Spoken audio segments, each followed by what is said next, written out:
ക്രിസ്ത്യാനികളെ പറ്റി വർഗീയത പറയുമ്പോ ആദ്യം എടുത്ത് കയ്യിൽ പിടിക്കുന്ന മൊബൈൽ ആരുണ്ടാക്കിയതാണ്? പാച്ചനും ശങ്കരനും വല്ലതും ആണോ? ക്രിസ്ത്യാനികൾ ഉണ്ടാക്കിയ മൊബൈൽ ഫോൺ, ക്രിസ്ത്യാനികൾ ഉണ്ടാക്കിയ ആപ്പ്, ക്രിസ്ത്യാനികൾ ഉണ്ടാക്കിയ മൈക്ക്, അല്ലെ? ഇതെല്ലാം എടുത്തു വെച്ച് പിടിച്ചിട്ട് ക്രിസ്ത്യാനികൾ ഉണ്ടാക്കിയ ഷഡ്ഡി ഇട്ടിരുന്നിട്ടാണ് ഈ പറയുന്ന ക്രിസ്ത്യാനികൾക്കെതിരെ സംസാരിക്കുന്നത്. ഉളുപ്പുണ്ടോ?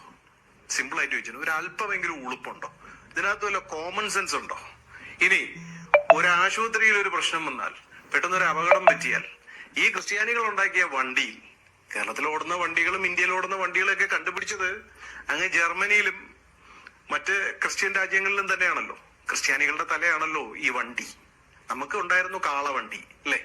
അപ്പം നമ്മൾ മറന്നു പോകരുത്. അപ്പൊ ഈ ക്രിസ്ത്യൻ വർഗീയത പറയുമ്പോൾ അവരുടെ സാധനങ്ങളും കൂടെ ഉപയോഗിക്കുകയാണെന്ന് മറന്നു പോകരുത്. അപ്പൊ ഈ ക്രിസ്ത്യൻ വണ്ടിയിൽ കയറി ആശുപത്രിയിൽ ചെന്ന് ഈ ക്രിസ്ത്യാനികൾ ഉണ്ടാക്കിയ നീഡിലെടുത്ത് മൂട്ടില് ഇഞ്ചക്ഷനും വെച്ച്, അതുപോലെ തന്നെ ക്രിസ്ത്യാനികൾ തരുന്ന മരുന്നും കഴിച്ച്, ഈ പനി വന്നാൽ പോലും കഴിക്കുന്ന പാരസിറ്റാമോള് ആരാ ഉണ്ടാക്കിയത്?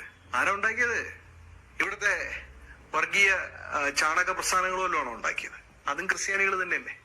അപ്പോ ഈ ക്രിസ്ത്യാനികളെ കുറ്റം പറയുമ്പോ നമ്മൾ അവരുടെ എല്ലാം ഉപേക്ഷിക്കണം.